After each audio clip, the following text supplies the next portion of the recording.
Good morning, everyone. It's 8 o'clock past 10 o'clock on the first Friday of the month. That means it's time for the Real Estate Fix with Rich. I'm your host, Rich Szerman. Thank you guys for tuning in today. I appreciate it. Thank you to Matt, to the show ahead of us. I was listening to that on the way in. God, he does a good job. I love that show. If you guys aren't listening to Eye on the Valley, get up a little earlier and check out Matt's show. It's very, very good. A lot of great stuff about what's going on in Santa Clarita. Anyway, today we're going to talk about all things real estate because that's what we do here at the Real Estate Fix. We fix people's problems, we go over stuff, and listen to the end of the show today because it's going to be fun. I'm intentionally holding this one thing back to the end of the show because I'm probably going to get a little angry about it. I'm going to talk about a recent story that you guys have been following, I hope, about the Howard family. That is Sean Howard is a disabled, honorably discharged Marine. I like to say, every time I say former Marine, he tries to correct me because once you're a Marine, you're always a Marine. But served honorably, and he was being foreclosed upon with a zombie second, and the way the bank SLS was behaving was absolutely abhorrent. It was disgusting as far as I'm concerned.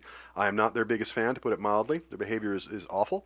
And Jaden Menchie in the news department here did a story on it, which was fantastic, and that story got some traction. It got picked up by Fox, and that story got even more traction. It went statewide. I think part of it got some calls from other parts of the country too about it. And we'll talk about exactly how that worked out because I think you guys will like the result. I like the result, so I'll talk to you guys about it at the end. But hang in to the end because it's going to be good. That's going to be the last segment of the show today. But first, we're going to do some market update stuff, and I'm going to get into the dangerous business in real estate of prediction.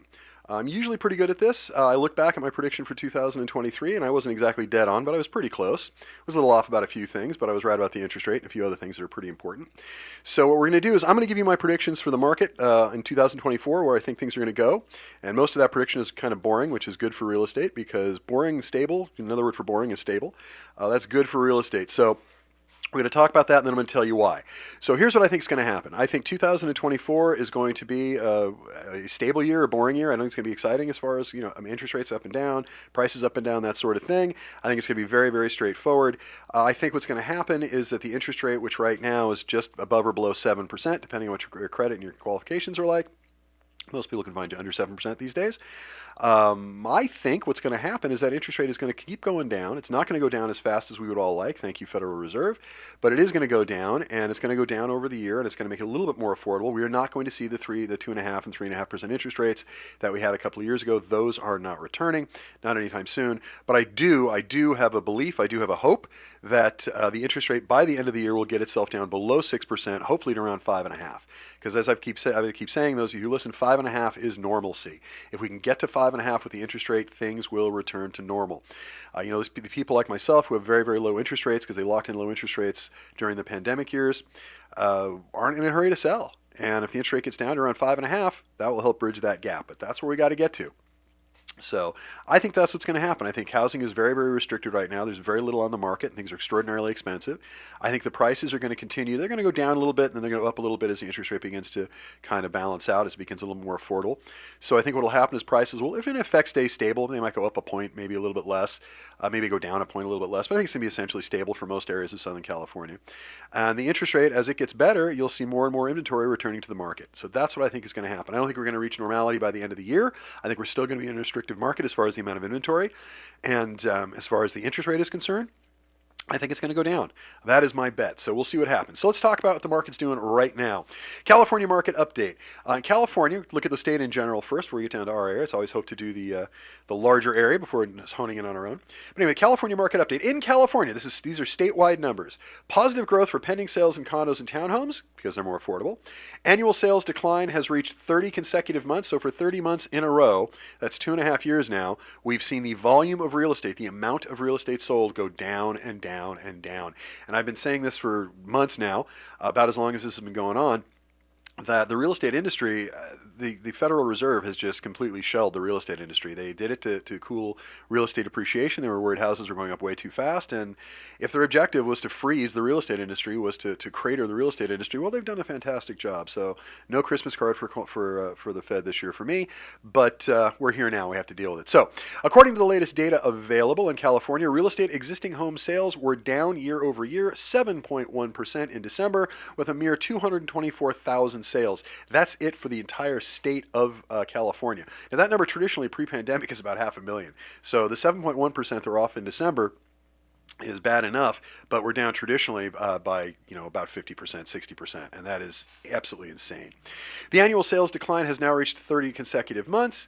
The median sales price is up 6.4%. There's the good news. Year over year at $819,740, continuing growth in this area for the sixth month in a row. So prices in general in California are going up despite the interest rate, and I think they're going to stabilize a bit, but I think they're going to go up a bit when the interest rate goes down a little bit. So year to date, existing home sales are off by 24.8%, and that's just this year versus last year, down 7.1% year over year, year to year versus in December. So yeah, we're down quite a bit, and overall those numbers are a lot lower than that. You get a lot of areas that are a lot less expensive in parts of California and the most in Southern California, where you are seeing sales pick up as far as the amount of sales. We're seeing the amount of sales pick up here as well, which is good. But nearly half of the state's home sales derive from Southern California, with the Central Valley and Bay Area combining for the second highest sales. And Southern California, actually, by our lonesome in the state of California, which is already a pretty big state with a very, very large economy, very large real estate economy in particular, 46% of all sales over 2023 were in Southern California. So that leaves the other three sections of our state, Central and Northern California, to pick up the other 44% of the sales. And as far as sales growth, it's getting better, but it ain't great. That's really the reality. The interest rate, as usual, that's what governs everything. So when the interest rate starts to get better, things will start to improve as far as real estate is concerned. You're going to see more property coming to the market. It's going to be more affordable for people. It'll start to improve. So we'll see. And we're going to talk about that throughout most of the show today. So that is my prediction, and that is why. Let's get into our current numbers. I got the market snapshot from the MLS, from the Southland Regional Association of Realtors. And according to them, in January 2024, we just got these numbers. They just came in at midnight last night. The median home sales price in Santa Clarita as of January 2024 is $760,000. That represents a $10,000 drop from the average in December, where it was $770,000, and that was up $15,000 from the month before. Now keep in mind, these are little things. Because of the amount of sales is so low, one big sale can throw that off, or one low sale can throw that off. So we're basically, I would say that's stable, being up or down 10 or 15%, or sorry, 10 or 15,000 as far as the overall median sales price for property. It's probably within the margins. So I'd say it's really stable. Now, the interesting thing here is in single-family homes overall, in December, the market spiked. It went up $45,000. The median sales price in December was $850,000, and that was a spike, and now it has come back down to $820,000 as of January of last year. So it's down this year, excuse me. So it's down $30,000 from December to $820,000 is the average sales price for single-family homes. Condos, very similar deal. They spiked as well in December of last year in Santa Clarita. They're up at $550,000 was the average sales price. They are now down to $540,000, which represents a 10% drop. Now the prices in condos year over year are up 6%. Single-family homes, totally stable. And the really interesting thing that I'm looking at is the number of new listings. And I say interesting, and I mean that in a bad way. There are only 240 new listings in the MLS in Santa Clarita. MLS stands for multiple listing service, on the market, for lack of a better term, on the open market. 240 new listings, that's it. Now compared to December's 118, that sounds pretty good, but 240 is still way, way too low. That number should be double or triple that. As far as new listings, given how few listings are on the market. There are only 352 active listings on the market. There were 293 in December, and that number is just down. It's down 27% year over year. But if you look at pre-pandemic versus now, that number is down closer to 60%. If you look at pending sales, and this is another big one, there were only 115 pending sales in the entire valley in the month of January. That's houses that went into escrow. There were 115 of them, and that's it. There were 112 in December, which is also anemic. And that number, which is the biggie, is down 40% year over year. That's just compared to last year, and it overall compared to pre-pandemic, again, down by about 60 to 70%, depending on who you ask. The bottom line is there is much, much less traffic in the real estate market. Fewer houses are going to market, fewer buyers are available to buy them, and the market in general is shrinking. What I keep saying is it's sort of a race between supply and demand regarding the prices. Imagine that supply is one number and demand is the other, and when you look at those two things on the graph, where they meet is where business gets done. And what's happening is both both of those numbers are declining. Both the supply and the demand are declining. And that's kind of what the Fed is trying to manage with the interest rate. They're trying to bring both of those numbers down. And I'm sorry to say that the Fed it's working. I don't know why they're doing this. They're trying to get to a 2% inflationary rate as a base rate. And that I think is ridiculous. I mean, the cost of living is usually more than that every year. So the cost of living adjustment. So I have no idea why they're trying to get that low. I think that's ridiculous. We're at like 3 point something now, 3.2, 3.3, when we were at 8% when all this started. So I get it, but I just wish they'd take their foot off, but here we are. So let's talk about the San Fernando Valley. Obviously much, much larger. We pay attention to what goes on over on that side of the hill because that definitely affects what happens on this side of the hill. The median sales price for all property in the San Fernando Valley, January 2024, is $896,000. That is up $21,000 from the month of December, in which it was $875,000. Now the $875,000 number was down $31,000 compared to November. That's why it's rebounding by $21,000. So overall, it's still down a bit, and that's condos and houses combined. The median single-family home sales price in December was down $13,000 to $987,000, and in January it's back up to $1 million, up $13,000. So basically it went down a little bit, it's come up a little bit. Really, effectively, that's within the margins, hasn't really changed. Same thing with condominiums. It went down $25,000 last month for San Fernando Valley. $565,000 was the average in December in the San Fernando Valley for condos and townhomes, and that number is now up to $575,000, which is up $10,000. So again, kind of within the margins. It dropped 25, now it's up 10. So condos still haven't done as much as they've done there. And again, it comes down to the big number is new listings. Now in the San Fernando Valley, it's starting to rebound. In December, there were only 484 new listings in the entire month. In January, we're looking at 941, which is a much more normal sort of number for the Santa Clarita Valley. For the San Fernando Valley, which has 5, 6, 7 times the amount of population as the Santa Clarita Valley, that number is still very, very low.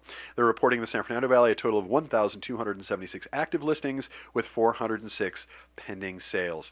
So same information there as here. Basically, not enough properties on the market, not enough people out to buy them, and they're trying to crush the market, shrink the market on both the supply and the demand scale, so the entire market itself deflates. They are trying to deflate what they thought was a bubble. I don't know that I agree, but that's what they've done. So that is the story with the market and where we're at as far as right now. There is something else I want to point to, which is what makes me think the market is going to do what it's going to do. There's another area that I pay close attention to as far as the economy in general, particularly in our state, is I always watch the number of bankruptcy filings in the state of California. And a good friend of mine, Lou Esmond, his staff was good enough, Linda on his staff, thank you, Linda, hello, was nice enough, Lou as well, was nice enough to put this together for me, give me this article. It has to do with bankruptcy filings. And as of January 2026, I'm just going to read you this article, total bankruptcy filings have risen 16.8%, with significant increases in both business and non-business bankruptcies in the 12-month period ending December 31st, 2023. This accelerates a continuing rebound in filings after more than a decade of sharp dropping totals. People didn't file bankruptcy during the pandemic because there are all sorts of things in place to prevent that sort of thing. So you had all kinds of subsidies and all sorts of pauses that were in place, so you didn't necessarily have to file bankruptcies. So that's coming back. But anyway, according to statistics released by the Administrative Office of the U.S. Courts, annual bankruptcy filings total 452,990 in the year ending December 23rd of 2023, ending in December 2023, compared with 387,721 cases in the previous year. Business filings rose 40.4%. A lot of that are people who have commercial real estate who are facing all kinds of headwinds. So you're looking at a big, and that's just the tip of the iceberg as far as commercial real estate. I think we're going to be normal as far as residential real estate is concerned, but commercial real estate is going to have some serious problems. They're going to hit a paywall. There's a lot of things that will not be able to be refinanced because the interest rates are too high. We can talk about that in another show, but there are going to be a lot of commercial vacancies. You're going to see a lot of commercial foreclosures. That's the downside. On the upside, if you're an investor, you can pick up premium properties right now on the cheap, and that's only going to get worse as time, or better if you're an investor, as time goes on. And look what happened to our own mall, for goodness sake. Devalued over so massively. There's so many vacant spaces there as a result. So yeah, all kinds of stuff, problems there. But anyway, non-business bankruptcies rose by 16%, 434,000 compared with 374,000 by December of 2022. This is the fourth straight quarter that the total bankruptcy filings have risen. Now that is the biggest number in here. This is the fourth straight quarter the total bankruptcy filings have risen. Bankruptcies are on the rise, filing a decade plus plus decline. Bankruptcies fell especially sharply over the pandemic beginning in early 2020, despite some COVID-related disruptions to the economy. Despite the recent increases, the newest totals remain far lower than December 2010, just to give you some perspective, when filings peaked at just less than 1.6 million. So we're under 500,000 now, and that's a huge rise, and that's not anywhere near the 1.6 million that we were at during the real estate crash of 2008 through 2010. So why do we pay attention to that? We pay attention to that because bankruptcies being on the rise is an indicator of the general health of the overall economy. When money becomes more expensive, thank you Federal Reserve, it gets harder to get. It gets harder to do things. Inflation sets in as well. So we got all kinds of problems now. So between the twin problems of inflation and the cost of funds, the Fed continuing to rise the interest rate, you're going to see a lot of problems with commercial, for sure. Now, in commercial real estate, what typically happens is you refinance those commercial loans fairly frequently, about every 5 years, and we're coming up to one now that there are people who were able to do, commercial loans at 3 and 4% all day long a couple of years ago, cannot do that now.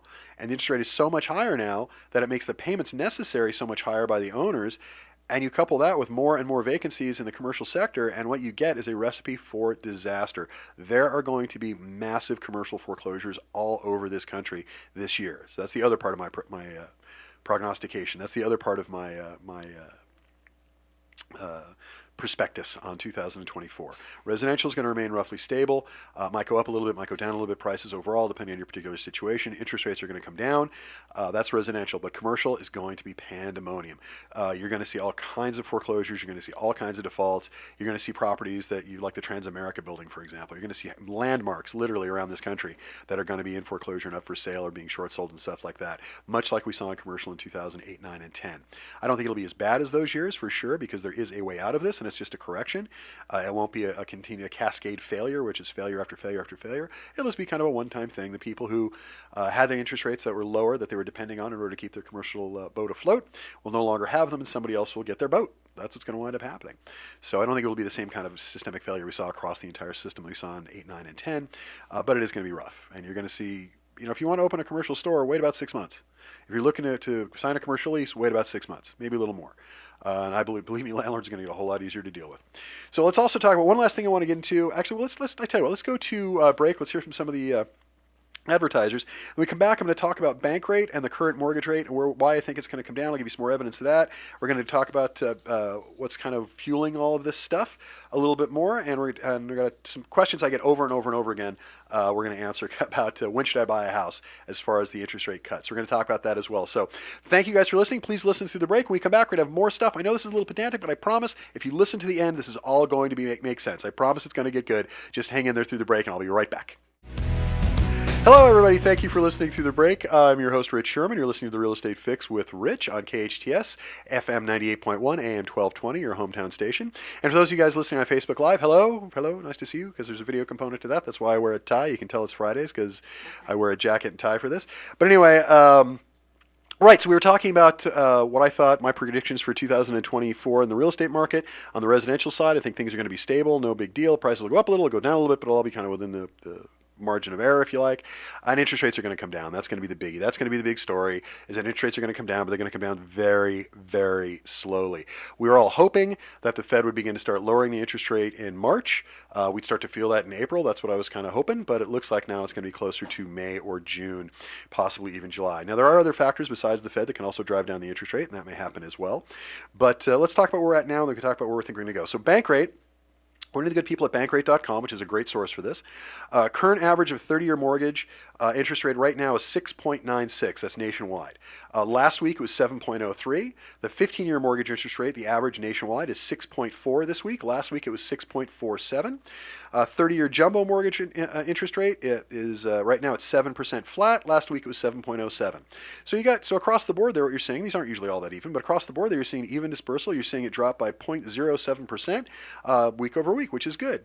At its January 31st reading, the central bank announced It would hold off changing rates and potential to 3 rate cuts this year. There's a potential for 3 rate cuts this year. The prognosticators that I listen to, as far as the Fed are concerned, are saying that there should be 4 to 5 interest rate cuts this year. Some are saying only 3. The smart money says 3 to 4 cuts of about 25 basis points each, which is going to result in about 3/4 of a point drop, which would put us at about 6 1/4. And then hopefully market factors will take over after that and drive it down a little bit farther. That is the hope. But anyway, at the current average rate, which as we established is 6.96, you'll pay $662.62 per month in principal and interest for every $100,000 you borrow. So about $670 a month for every $1,000 you borrow. Compared with last week, that's $4.70. So while $4.70 a month in your payment doesn't sound like a whole heck of a lot, on a $1 million loan, that would of course be $40, which still doesn't sound like a whole heck of a lot. But when you compare that to just a week ago, 0.07%, which is very, very small, it's a very small drop in the mortgage rate that you pay as well, but it is an indicator that things are at least moving in the right direction. So with the Fed doing nothing, the rate on its own has come down a little bit, and that is the point. So Business Insider had a really good article about this. I want to go over to kind of get the highlights with you guys. From Business Insider, the Fed pushed back on the idea that rate cuts are imminent at its meeting this week. This is from Wednesday of this week. Redfin noted that while the Fed's tone points to higher mortgage rates for longer, relief is coming later this year.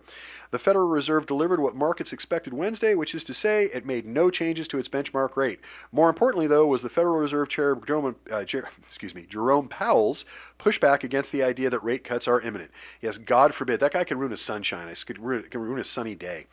Anyway, so what does this mean for the housing market, which is eagerly anticipating lower interest rates to make housing even slightly more affordable? According to Redfin, pushing out timelines for Fed rate cuts means mortgage rates are likely to remain elevated for longer this year, but it doesn't mean relief is off the table for homebuyers in 2024. According to Redfin's Chen Zhao, who's the, I think, chief economist, regardless of any short-term volatility in mortgage rates, we expect rates to come down gradually throughout the year. So I'm in agreement with Redfin there.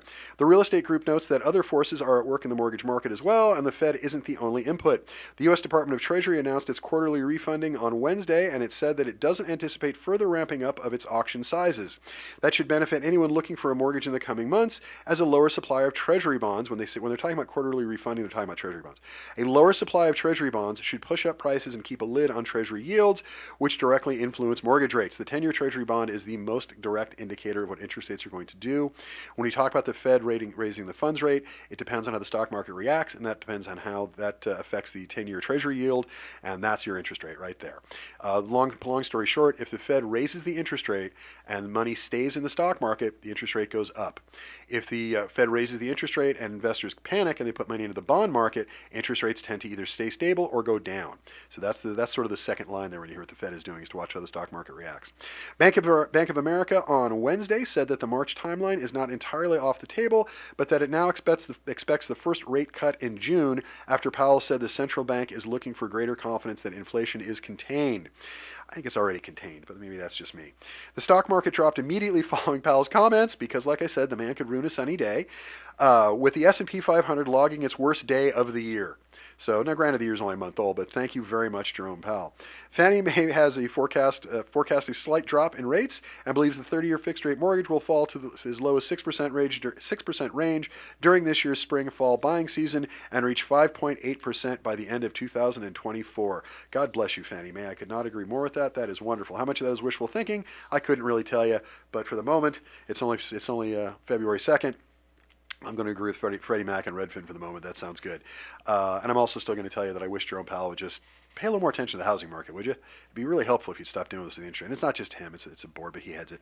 Anyway, let's get into the 3 questions I get the most often, having to do with the interest rate and the market and where things are going, and kind of where, when I look into my crystal ball of real estate values and real estate stuff over the course of this year, what I think is going to happen comes to play. And the CBS Money Watch helped me out with this, the good people at CBS, because they just posted an article about the 3 questions home buyers should ask about when interest rates are paused. Pause meaning the Fed stopped them. It doesn't mean the interest rates themselves are not moving on their own, because of course they are. But these are the 3 questions I get the most often. Those are, the first and the biggie is, should I wait for interest rates to fall before buying a house? Well, there's no guarantee that mortgage rates will fall. I think they will. I think they're going to fall gradually, but it's not a guarantee. Also, no one knows if they will or they won't, or by how much. I mean, I know what we'd like to see. I know what the targets need to be for us to good things to happen in the real estate market, and lower is typically better for the real estate market in general. But we don't know. So the last factor, not knowing how much, is the biggest part of this. It's important because we don't really think the Fed is going to cut the benchmark interest rate, which is of course what influences mortgage rates the most, more than about 75 basis points. And I think it's going to happen, as we talked about, at 25 basis points each, which is about a quarter point each time.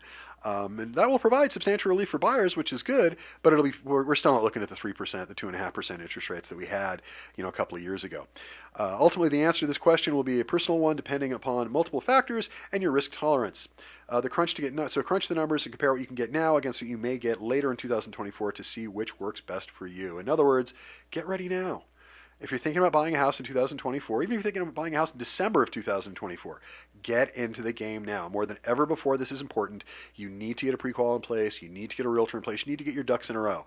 I've got people that won't be buying a house. We got people in my office who won't be buying a house till later this year because we got some work we got to do with their credit and other things. And we hope the interest rate will come down a little bit in between. But get into it now. It is taking longer now to prep buyers than it ever has before. And buyers who take the time to get prepped get the best deals. It's just that simple. Do your homework or hire somebody who can do it for you more accurately, but get into the system. Get talking to a lender. We recommend Sam at the Mortgage Hub. He's fantastic. He's getting people, by the way, I was looking at that average when I was doing my prep work last night, and I was laughing to myself because the last several that we've been able to put in escrow, their interest rates are much, much lower than the national average. We're getting around 6.5% on average for most of our clients, maybe 6.6, 6.7. And that is thanks to Sam at the Mortgage Hub and his partner Felix. They do great work for us. I love them madly. And if you need a mortgage, give me a call. I'll be happy to help you out. I'll refer you to them. You can always reach me at 661-714-1400. And you can reach me at that number 24 hours a day, 7 days a week. That was tested a bit this morning, so I got a call at 4 in the morning from somebody who works a night shift and his house is in foreclosure. And he thought, well, it says 24 hours a day. And it does. We had a lovely conversation, although I'm not as sharp at 4 o'clock in the morning as I am at 10 o'clock in the morning, but I think we got through it. Anyway, next question. What will happen to the market if rates fall? It's the next most popular question. So should I wait? No, get into it now. Whether you buy or not now is a different question, but get ready now. Start getting into it. What will happen when rates fall? Well, when the rates fall, that's going to lead to increased competition. There's going to be more buyers in the market, and it's just probably going to lead to slightly higher prices. I don't think it's going to take a lot. I don't think it's going to go up a lot because in Southern California, we're already pretty expensive. But if the rates fall a lot quickly, then the prices will spike again. If they fall slowly over time, which is why that's what the Fed is looking for, they'll probably go up a tiny bit, but not much. It'll just be a stronger market because there are a lot more houses in it. But as far as the appreciation, as far as the value of the houses, I think it might go up a little bit, but it'll stay fairly the same. Also, lower rates could convince existing owners, and this is the big one, could convince existing owners to finally make the move. Possible increases today's tight inventory. Still, it's worth contemplating what the market could soon look like if rates fall. If it may not be as advantageous as some buyers think, because when the rates fall, prices are typically going to go up. Now, if you can find that little sweet spot, which is why it's fun when rates drop like a half a point overnight, and I don't think that's going to happen here, but if rates drop half a point overnight, buy something immediately because property values are going to go up quick. But when it goes over slowly, it's sort of like the lobster in the boiling pot of water. If you put the lobster in the water before the water boils, it just hangs there, and you heat it slowly and it kills them. That's probably not the best metaphor, but that's kind of how the real estate market works with the interest rate. If it goes down slowly, prices will stay fairly stable. If it goes down, they'll go up a little. If it goes down quickly, prices will spike. So that's what happens in the market when the rates fall. And then this is the biggest question, and I thank the people at CBS for putting this out there because this is not typically something that the media gets into. The biggest question of all is, am I ready to act quickly? And you got to be. That's what I'm saying. Get into it so you can. Today's mortgage rate environment is fluid, and rates change rapidly. Rates fell in December simply on the speculation that rate cuts could get cut in 2024. What will happen then when rates are cut? In this environment, it pays to be proactive, and buyers should be ready to lock in a rate when and if they become favorable. Get ready. This means first improving your credit so that your score is as high as possible. The best rates and terms will be reserved for those buyers with the best credit. We do that for clients all the time. We do it for free. But it also may mean getting pre-approved for a mortgage now so you're ready to act when the home you want is listed. Get in the game. That is the advice for buyers. Get in the game. First of all, it may take you a while to find the house you want. You're going to be playing games with the interest rate. We're going to be seeing that all year. The bottom line is that mortgage rates have been elevated for an extended period of time, but they are beginning to fall finally and could fall even further as 2024 goes along. In this environment, home buyers should start thinking about the potential answers. By asking these questions now, buyers will be better prepared to buy a home and save money on both the purchase and the rate they secure from their lender. I've been preaching this exact same thing for many, many years, and I thank the good people at CBS Money Watch for publishing this article, because this was exactly what I would have said. Maybe in a slightly different order, but that is exactly what's going on and exactly what I would have said. That's what's going on with it. So I'm going to give you one last article. We're going to break here, and then it'll get real fun. So we come back, we're going to talk about our latest fight with SLS and how we've won it. But anyway, buyers' regrets fuel rising inventory numbers, and this is from Fox News. While housing inventory is still painfully low in many areas, many agents are reporting an increase in market activity before the usual spring thaw. More homeowners are making the decision to sell, regardless of the mortgage rates, and affordability is improving. These are nationwide. A Zillow survey conducted in the fourth quarter of 2023 found that 21% of homebuyers are contemplating selling their homes within the next 3 years. Now, just to give you some background, that number is typically around 30 to 35%. So it's still down, but it's a lot higher than the 15% it was at earlier in the year when the interest rate first spiked. So 21% means that more people are thinking about it, and that is the point. The survey also found an interesting trend. The willingness to sell was almost equal among homeowners with mortgage rates above or below 5%. This marks a considerable shift from 6 months ago, indicating that interest rates are becoming less pivotal in homeowners' decisions to sell. People are getting used to it. Another thing the Fed was after. Another reason for the increased seller activity, widespread buyer regret. I don't know if I agree with the good people at Fox on this, but okay. Many who bought a home during the 2021-22 admit to being swept up in the buying frenzy, ending up with homes they weren't suitable for their long-term needs. The flow of new listings, while still slow, is showing signs of improvement. This is contributing to a cautiously optimistic outlook for 2024. So thank you guys at Fox. That is what's going on there. So again, if you're a buyer, get into the game. If you're a seller, get ready, get into the game. That's what it is for everybody. The more time you take to prep this, the more stuff you do ahead of time, the happier you're going to be when it comes time to pull the trigger. And that's true if you're a buyer or a seller. I've got 4 or 5 properties right now where we're renovating the properties. They're all going to come on the market in the next couple of months. They're not on the market yet. They're not even in the MLS yet, but they will be. We've got a couple of properties in the MLS yet now that are good. We've got more coming.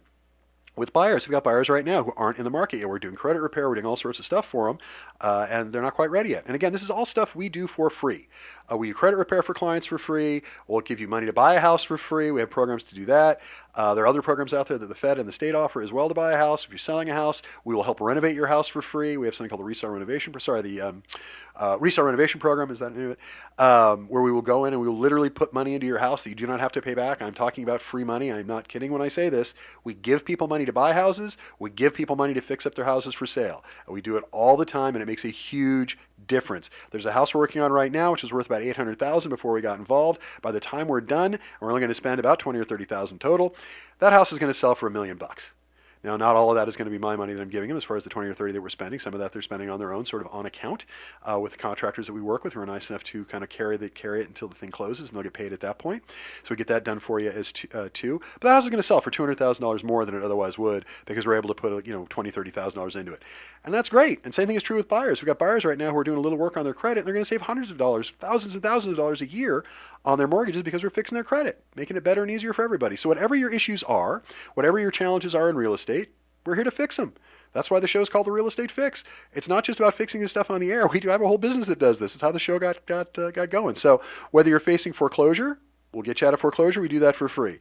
Whether you're looking to buy a house, we will give you money to help you buy a house. Free. If you're looking to sell a house, we will give you money to help you fix up your house completely for free.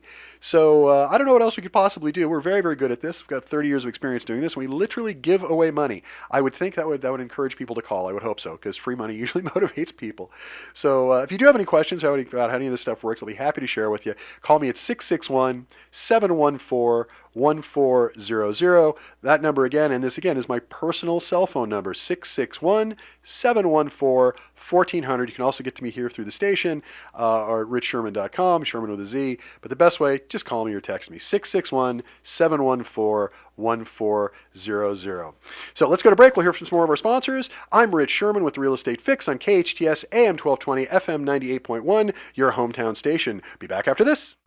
Hey everybody, welcome back. Thank you guys for coming back after the break, and thank you guys for listening through the break. We always love it when you support our sponsors. And if you do, by the way, if you do use any of their businesses for anything, keep in mind we're using their services. You're helping pay for the show, so thank you very much. You help keep the show on the air, and I think that's valuable. We're trying to help people out, try to leave a good record, try to give good advice. But anyway, those of you who know me have been waiting for this, I'm sure. And thank those of you who listened at the beginning of the show. You've been waiting for this. I hope. To give you a little bit of a refresher, we represent, proud to represent, a family in Simi Valley called the Howards, and that's Sean and Marty Howard. Wonderful people. It's fantastic people. A lot of fun to spend time with. We've had them here on the air. We had Marty in, and she was on the air with us I think just before Christmas. And I want to tell you what was going on with the Howards. The story was, Sean Howard is a retired Marine, honorably retired Marine, who unfortunately was struck down with ALS. And for those of you who might not know, ALS is Lou Gehrig's disease. It's particularly cruel because it attacks all your motor functions, but yet it leaves your cognitive functions completely intact. So Sean is, for lack of a better description, a prisoner in his own body. Think Stephen Hawking. Was probably the most famous ALS patient that the world has ever known. And it's just a cruel, cruel disease. And he and his family are doing by all accounts that I've seen, a spectacular job of dealing with these really unbelievable, horrible circumstances. And they're doing the best they can. And they're getting by. And I mean getting by, just barely, but they're getting by. Sean had a construction business that obviously went to heck when he was diagnosed because it's hard to run a construction business when you're suffering from a disease like that. Marty had a hair salon that she ran for many, many years very successfully that she had to shut down to become Sean's full-time caregiver. And on top of that, they have adult children who moved back into their home to help care for Sean.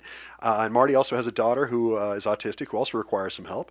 And they have parents who are elderly. They have a brother. She has a brother who committed suicide, left two teenagers kind of in trouble there. So it's all kinds of crazy stuff that they've been dealing with. This family has more tragedy fallen upon them in the last several years than anyone should have in a lifetime. And into this, as hard as it was already, into this, they get a letter in the mail from SLS demanding, and I do mean demanding, that they give them $500,000 in the next 90 days or they're taking their house. Now, their house is worth about $1 million, maybe a little less. They already owe $850 on the first, so they do what everybody does when they get a letter like this. Must be a mistake. Then when they realized it wasn't a mistake, they went looking around and finally made their way to me. Because of the radio show, actually. Marty's dad listens to KHTS. Hi, if you're listening, thank you. And heard about me and said, you should call this guy. And so Marty gave me a call. And with her help, we got involved with this. And to make an excruciatingly difficult process simple, SLS just decided that they don't care that Sean is a Marine who honorably served when nobody there did. Nobody SLS did, that's for sure. I shouldn't say that. Maybe there are people at SLS with military backgrounds. I don't know. They don't act like it. But he honorably served. He's suffering from a horrible disease that was more than likely the result of serving in the U.S. military. I only say that because the VA has not a great history with ALS. There are a lot of guys in the military who wind up becoming men and women in the military. There's a large percentage of them coming out with ALS, much larger percentage than you see in the general public. So, I think we can do better for Sean. I think we can do better for the Howard family. There's no reason for them to lose their home, and they certainly don't have $500,000, and the house doesn't have it in equity. There's no way for them to get it. So this is basically an SLS shakedown. It's what we call a zombie second, a zombie mortgage. I call it a shakedown because that's what it is. It's not illegal. It's immoral and unethical, but it's not illegal. And lots of people get these things. This case was particularly bad. So here's what they were demanding. They said, wait, we'll do you a big favor, Howard family. And because of your situation, we don't have to have the whole $500,000 now. You can give us $63,000 by Christmas. If I'm not mistaken, it was leave it in a brown paper bag next to a Wendy's, next to the dumpster. No, it wasn't. It was sent to their office. I'm sorry. It was just such a shakedown, I forgot. $63,000 by Christmas. It was due on December 25th. And they will generously give them a 9.125 interest rate on a 22-year term, which results in a $2,263 per month payment with the balloon payment at the end of the term of $149,100. Now, I don't know about you, but for a loan that shouldn't exist to begin with, that seemed pretty awful. And there is no way the Howards are in a position to give SLS, which by the way stands for Specialized Loan Servicing, those of you who are curious.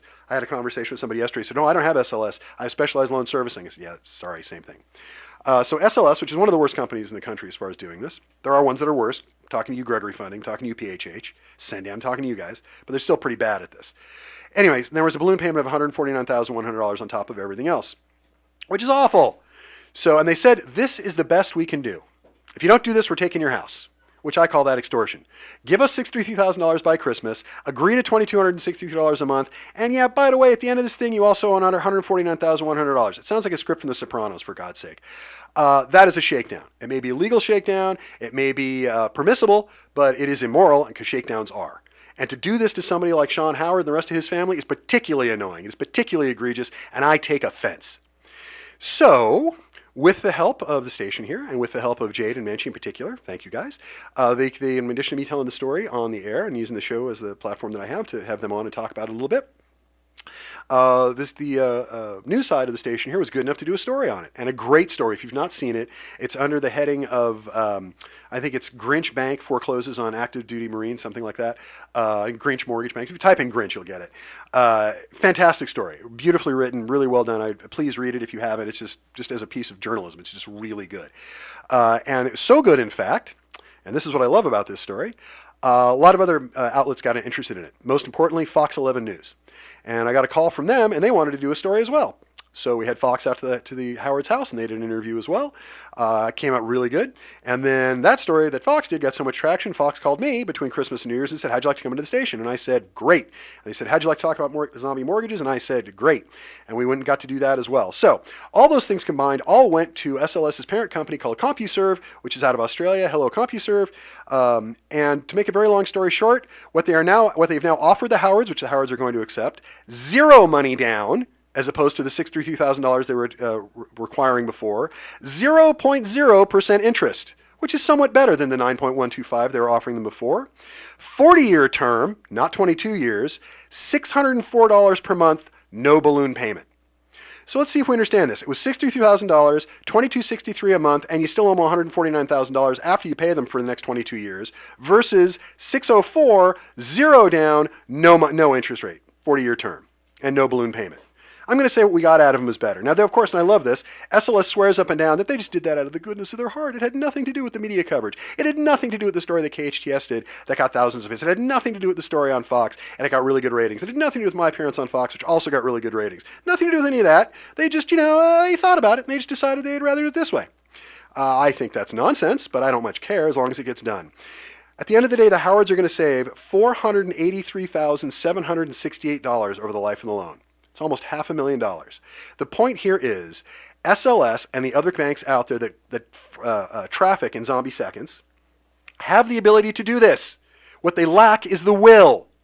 They have the ability, they lack the will. How many other people out there have lost their homes to zombie mortgages, have lost their homes and their investments in their homes to SLS and companies like it, because although SLS absolutely could do more, they choose not to. And I find that offensive. I stand in opposition to all of that. So if you're having a problem, give me a call. 661-714-1400, and I will help you out. This is what we do, and we do it for free, and we're proud to do it, and these are the kind of results that we get. So thank you, everybody involved. Thank you, Fox. Thank you to KHTS and to Jade and Menchie for doing this, and to the owners of the station for helping us. It's been fantastic, and the Howards get to keep their house. And thank you guys for listening. Thank you guys for writing in and for listening to that story. It was helpful. Super appreciate it. I'm out. That's the end of my time. You guys have a good week. Be good humans. I'm Rich Szerman. Call me anytime if you're having a problem. That's the Real Estate Fix with Rich. I'm out. Have a good week.